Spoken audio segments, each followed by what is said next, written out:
Muy bien, apreciados estudiantes, de retorno nuevamente. Bien, aquí tenemos esta diapositiva, la importancia de los procesos de evaporación, especialmente para la región, porque la región Santa Cruz, ¿cierto? Es el departamento que más produce azúcar y etanol, ¿cierto? Y el azúcar y el etanol se obtienen a partir de la caña de azúcar. Y una etapa muy importante para la elaboración del azúcar es justamente la evaporación, ¿no es cierto? Entonces aquí tenemos la caña de azúcar, esto pasa a un proceso de molienda para obtener un jugo de azúcar, luego se sedimenta, se clarifica, se filtra para separar la materia sólida y luego el jugo clarificado se lleva a los evaporadores.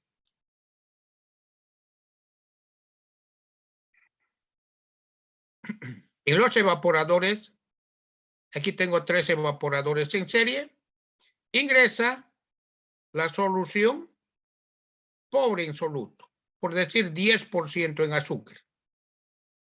Al primer evaporador, ¿qué se evapora? Se evapora el agua. Sale en forma de vapor por la parte superior, ¿es cierto? Y este vapor es vapor de calefacción para el segundo efecto. Por la parte inferior sale la solución cuya concentración es mayor a la inicial, porque se evaporó agua. Entonces, por tanto, ingresa la solución. No nos olvidemos que estos circuitos son totalmente independientes. Del vapor va por un intercambiador de calor. En cambio, el líquido concentrado entra a la cámara, ¿no es cierto? Entonces, esta solución concentrada otra vez se vuelve a evaporar. Por la parte superior tengo el vapor. Y la concentración de la solución es aún mayor, por decir 20%. Era 10, 20, ahora 30%. 30. Y el vapor generado es vapor de calefacción para el tercer efecto. Se evapora parte de la solución, tengo aquí 50% de concentración y sale un vapor. Este vapor va, aquí no está, pero aquí debía salir un vapor, va a un condensador, se condensa el vapor. Entonces, esto es una etapa muy importante previa a la cristalización. Luego, esta solución caliente que sale, la solución concentrada con 50% de azúcar, se lleva a un cristalizador.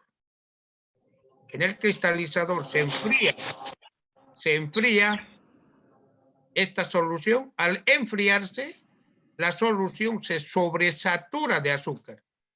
Y al sobresaturarse,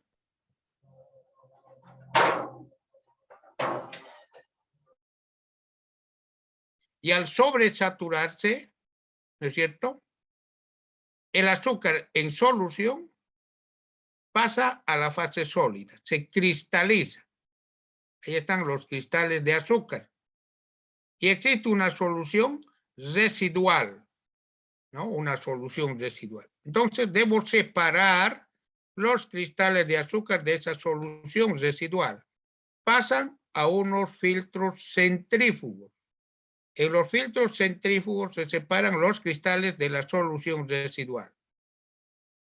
Estos cristales que forman la torta de filtración en estos filtros se lleva a un secador, ¿cierto? El secador. Y del secador ya tengo el azúcar cristalizado que llega a nuestras mesas, ¿no? El azúcar. Entonces, una de las etapas muy importantes es la evaporación. Y en la industria normalmente se emplean más de un evaporador. Se emplean 5 hasta 8 evaporadores en serie. ¿Está bien? Para aprovechar al máximo el vapor. Bien, esto es lo que nosotros realizamos. Ahora, diseñar estos evaporadores. ¿Está bien? Entonces quedamos aquí, ¿no? Bien, entonces tengo flujo de calor, coeficiente de diseño. Sumatoria de los flujos de calor sobre el coeficiente de diseño. Divido miembro a miembro y se anulan las áreas. Y tengo esta relación. Flujo de calor sobre el coeficiente de diseño. Efecto 1 es igual a la sumatoria de los flujos de calor. 1 más 2 y más 3 en nuestro caso, ¿no? Entonces esto nosotros sumamos aquí. Esto. 1 más 2 y más 3. A eso lo llamamos sumatoria de flujos de calor sobre los coeficientes de diseño. Entonces, empleamos esto aquí. ¿Está bien? Pero aquí es igual. Los segundos miembros es igual a la diferencia de temperaturas en el efecto 1. ¿Qué es la diferencia de temperaturas efecto 1? Temperatura del vapor de calefacción menos la temperatura de la solución en su punto de ebullición T1. Esto sería delta T, T sub 0 menos T1. Las elevaciones en el punto de ebullición los podemos hallar analíticamente para soluciones de azúcar, ¿no es cierto? Vimos una ecuación. Bien, lo cierto es que tengo la diferencia de temperaturas efecto 1 sobre la diferencia de la suma de las diferencias de temperaturas en cada efecto. Y esto está dado por esta relación. Bien, de esta ecuación, que lo tengo aquí, voy a despejar la diferencia de temperaturas en el efecto 1. ¿Está bien? Despejo la diferencia de temperaturas efecto 1. Esta diferencia de temperaturas total lo tengo. Esto lo vimos al inicio. ¿No es cierto? Esto lo vimos al inicio. Esta diferencia de temperatura, la sumatoria lo tengo. Aquí es igual a la temperatura de ebullición del vapor, más bien, la temperatura del vapor de calefacción, temperatura del vapor de calefacción, menos la temperatura de ebullición del agua en el último efecto. Esto es de la agua, temperatura de ebullición del agua en el último. ¿Y cómo hallo esta temperatura de ebullición del agua en el último efecto? Con la presión en la cámara. Con la presión en la cámara, en el último efecto me voy a las tablas de termodinámica con esa presión y determino su temperatura de ebullición. O sea, aquí quiero para hallar esto solo la presión en la cámara. ¿Está bien? En el último efecto. Las elevaciones en el punto de ebullición los puedo hallar mediante las ecuaciones proporcionadas en clases anteriores. Si es el azúcar, ¿no es cierto? Determino esto por las ecuaciones. Las elevaciones están en función de la concentración. Lo vimos. Entonces, esto es con las concentraciones determino.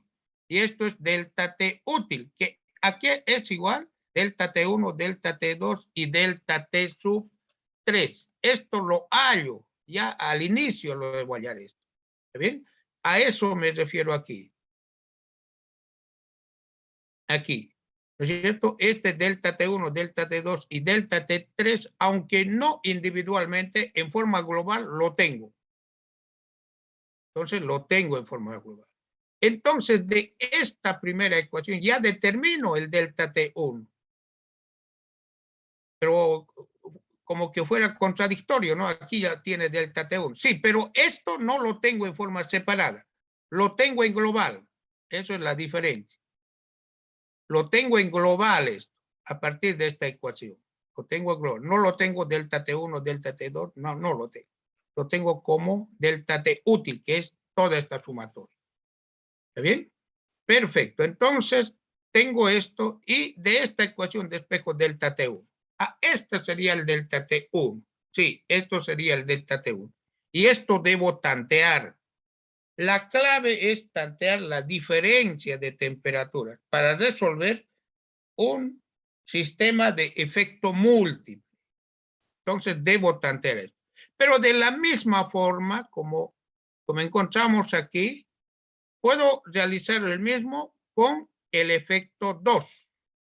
Aquí tengo esto, con el efecto 2. Y con el efecto 3. De la misma forma. Pero ya no voy a anotar esto. Ya directamente voy a anotar 2U2 área delta T2.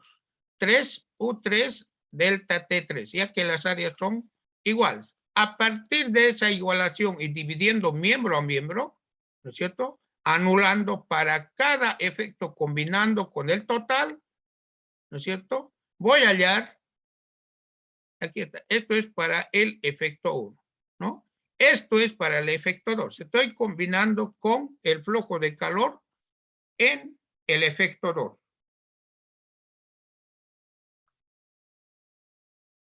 ¿Está bien?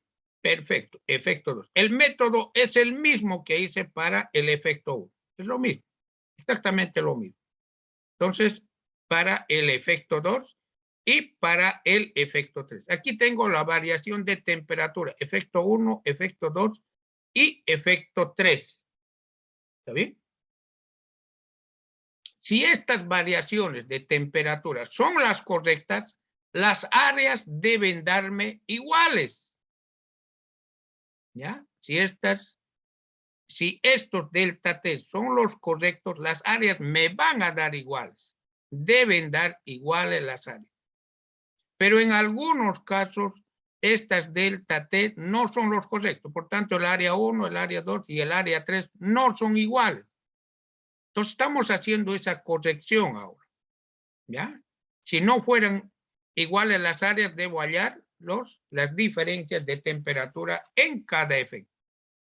Para un segundo tanteo, voy a considerar lo siguiente. Delta T1', delta T2', delta T3'. Estos primas, ¿qué quiere decir? Quiere decir que yo estoy tanteando. Estoy asumiendo un valor para delta T1, delta T3, delta T2. Estoy asumiendo estos valores. Aquí no lo anoté el delta T1. Debía haber anotado delta T1, delta T'1, ¿no? Debía estar aquí. Pero aquí solamente está 2 y 3. Pero deberá estar delta T'1 también. ¿Está bien? Bien, entonces debo asumir estos valores. Asumo esos valores. Bien. Con estos delta T primas, aquí debía ser delta T prima, aquí. Con este delta T prima de espejo, esto debía ser delta T prima, como está aquí. ¿Ya? El área prima. Para el efecto 2, delta T2 prima, con este delta T2 prima. ¿No es cierto? Tengo el área 2. Y tengo aquí, con el delta T3 prima, tanteado, tengo el área 3. ¿No es cierto? Son ecuaciones. Bien, si estas áreas son iguales, el problema está resuelto. ¿Qué quiere decir? Delta T'1, delta T'2 y delta T'3 son los correctos. Delta T'1, delta T'2 y delta T'3 determinados de esta forma son los correctos. Entonces, son los correctos. Entonces, el área 1, el área 2 y el área 3 son iguales, ¿no? Son iguales. Si son iguales, ya prácticamente el problema está resuelto. Entonces, son iguales. Por decir algo, aquí en el primer efecto, mi área es, a ver, vamos, 105, por decir algo. Ya, digamos 100. Área 1, 100. Ya, 100 metros cuadrados.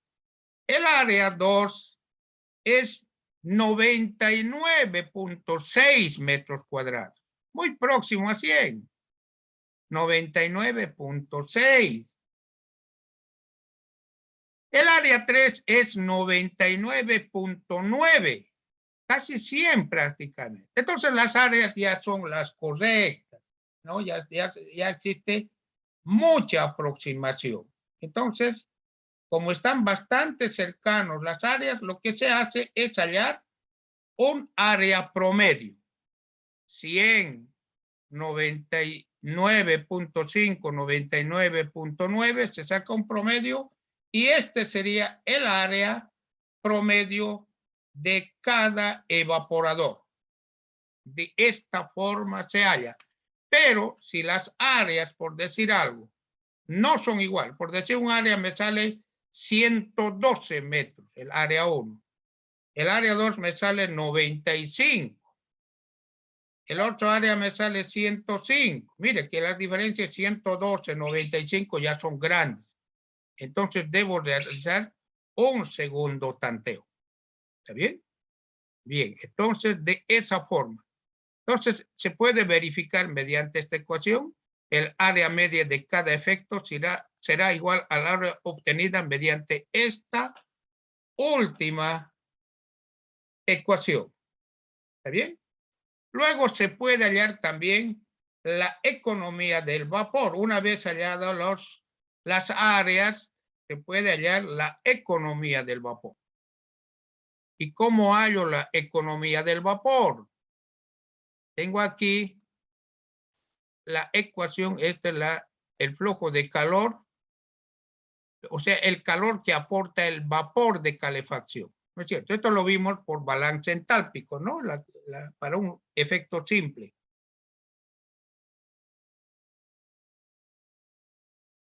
Entonces tengo el calor que aporta el vapor de calefacción, calor latente del vapor de calefacción, flujo másico del vapor de calefacción. Y esto es igual a un balance entálpico. Lo vimos para efecto simple. Despejo el vapor de calefacción, flujo de calor sobre el calor latente. El calor latente de vaporización del agua lo hallamos de las tablas de termodinámica. También la clase anterior dimos, ¿no es cierto? Las tablas, mostramos inclusive las tablas, ¿no? La tabla A7, tabla A8, ¿no es cierto? Mostramos cómo se hallan los calores latentes. Bueno, ya tengo el flujo de calor, entonces tengo el vapor. Esta es la cantidad de vapor de calefacción necesario alimentado al evaporador. Este es el vapor que alimenté al evaporador. Este vapor. Este es el vapor de calefacción. Entonces, debo sumar luego el vapor generado en el evaporador 1, vapor generado en el evaporador 2 y vapor generado en el evaporador 3. Entonces, para hallar la economía de evaporación,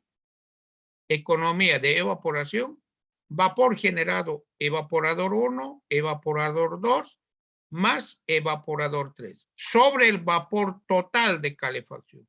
Entonces tengo la economía de evaporación. ¿Está bien? Bien, vamos a concluir aquí la clase de hoy. Todavía nos resta hablar de los condensadores, que es otro proceso de transferencia de calor. Aquí tengo el condensador. El vapor, el último vapor, ¿no es cierto? Va a un condensador. Este es el condensador. ¿Cierto? Esta cámara es el condensador. El vapor se condensa normalmente por contacto directo con agua fría. ¿Ya? Entonces, el vapor se pone en contacto con agua fría. Uno de los tipos más comunes de condensadores es el condensador barométrico, ¿cierto? Esto tiene un condensador barométrico. El vapor entra al condensador y se condensa al entrar en contacto, este vapor, en contacto con agua fría. El condensador se sitúa en la parte superior de un tubo largo de descarga. El condensador está a una altura suficiente por encima del punto de descarga del tubo como para que la columna de agua en el interior compense de manera sobrada la diferencia de presión entre la presión absoluta baja en el condensador y la presión atmosférica. De esta manera, el agua se descarga por gravedad a través de un recipiente sellado en el extremo inferior. Se usa una altura aproximadamente de 10 a 11 metros. Bien, vamos a hablar de este condensador la próxima clase. ¿Está bien? Por hoy vamos a concluir aquí. Nosotros ya tenemos los grupos formados para el examen, ¿no es cierto? El examen es hasta, incluye hasta, digo, porque incluye hasta intercambiadores de doble tubo. Hasta ahí incluye intercambiadores de doble tubo. Desde el inicio hasta intercambiadores de doble tubo. Ya nosotros tenemos dividido los grupos. El lunes 9 de mayo, en horario de clases, da el primer parcial, el grupo de unitarias 2, grupo I2 de alimentos. El grupo I2 de alimentos y al 255 I2 alimentos da el día lunes 9 de mayo en horario de clases. ¿Está bien? Estamos hablando el lunes 9 de mayo a las 6:15, ¿no? Vamos a esperar hasta las 6:30 el día lunes 9 de mayo. 6:30 ya iniciamos el examen. El examen es en el aula, en el módulo 225, aulas 51 y 52. Entonces estoy indicando. Adelante. Buenos días, ingeniero. Nosotros pasamos clases los jueves y los sábados. A ver, estamos hablando de IAL, a ver, vamos, aquí tengo el horario. A ver, IAL 255, grupo I1. No, I2. Estoy hablando del grupo I2. Pasan el día lunes a las 18:15 y el día viernes a las 18:15. Esto es el horario. ¿Ya? Es el lunes y es el día viernes. Estos son los horarios. Revise bien su boleta de inscripción del grupo I2. ¿Está bien? El grupo I1 da junto con el grupo número 2 de ingeniería química. El grupo I1, el grupo normal, ¿no? En horario de clase. El primer grupo de ingeniería química da el día jueves 12 de mayo. Jueves 12 de mayo, ¿no? Entonces el jueves nosotros tenemos en su boleta de inscripción, está a partir de las 7 de la mañana. Entonces, una clase antes ya voy a hacer conocer. Probablemente voy a dar una tolerancia también ahí, ¿ya? Tal vez les cueste llegar a las 7 en punto, entonces vamos a iniciar nuestro examen a las 7:30. ¿Está bien? A las 7:30 ya tienen para llegar. También es en el aula, en el módulo 225, aula 51 y 52. En el módulo 225. Entonces, el primer grupo, jueves 12 de mayo. El segundo grupo de ingeniería química, ahí incluyen, en el segundo grupo está el grupo I, y al 255, grupo I de ingeniería en alimentos. en el segundo grupo, junto con los estudiantes de ingeniería química.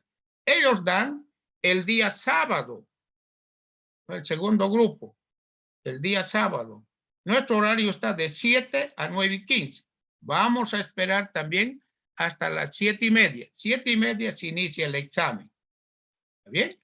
Entonces es el segundo grupo el sábado 14 de mayo, el examen.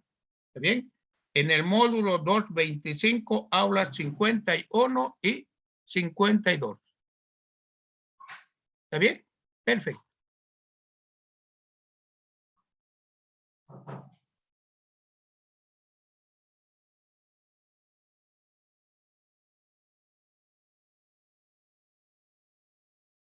Buen día, ingeniero. Buen día. Bueno, con esto concluimos la clase. Si alguien quiere preguntar. Sí, quería Adelante. preguntar, porque yo lo había notado que usted dijo para el primer grupo de ingeniería química el jueves 2, había dicho ayer. No sé Jueves si ya 12 de mayo, ¿no es cierto? Sí, está bien eso, ¿no, ingeniero? Está bien ahí. Y el Ya, sábado ok. 14 de mayo es para el segundo grupo. Ah, ¿Está bien? ok. Sí, ok, ingeniero, gracias. ¿Ya? ¿Alguna otra pregunta?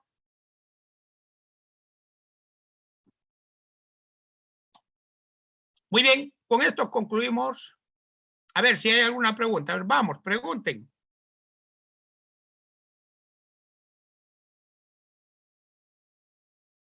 Ingeniero, disculpe, ¿se usa tabla en el examen?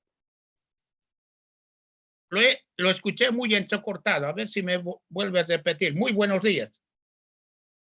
Si se usa tabla, ingeniero. Las tablas. Todas las tablas del libro Procesos de Transporte y Operaciones Unitarias de Jan Koplis. Gracias, ingeniero. ¿Ya? Ahí está la tabla más completa. ¿Está bien? Pero también para evaporación vamos a hacer uso también, aparte, para evaporación, las tablas del TOEFL, pero en este primer examen no entra evaporadores. ¿Alguna otra pregunta? Pregunten antes del examen, porque ya no falta mucho. Buen día, ingeniero. Buen ¿Se puede día. entrar con formulario? Sí, una hoja de formulario, una sola hoja. Anverso y reverso.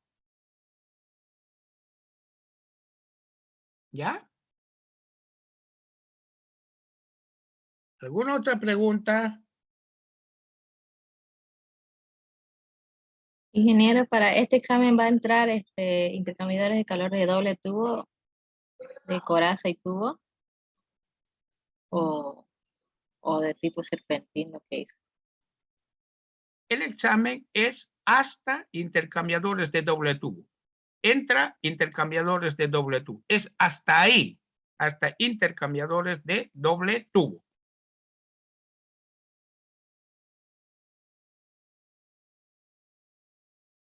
¿Alguna otra pregunta?